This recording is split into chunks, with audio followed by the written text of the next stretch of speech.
producer for hire, usually you're given a certain amount of money to make a movie in a certain amount of time. And I've done this several times, and it does limit you on what you can do because you don't have very much control. No, you fool!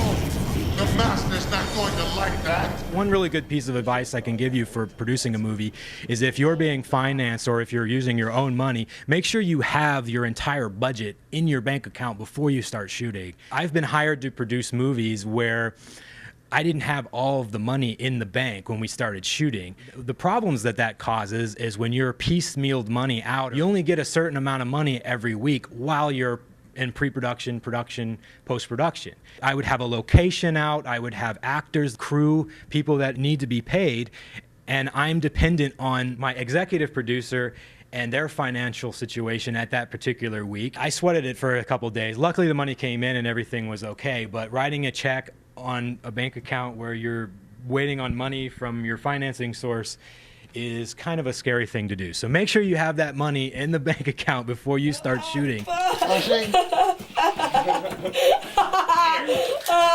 It tastes good. When you're producing low-budget films, you can call yourself a producer, but usually you're also doing the job of a line producer. You got to deal with everything. I mean, you will deal with everything from late actors, I've had a few drunk actors, to the cops showing up, the fire department showing up, people wanting to see your permits. What are you doing here, sir? IDs.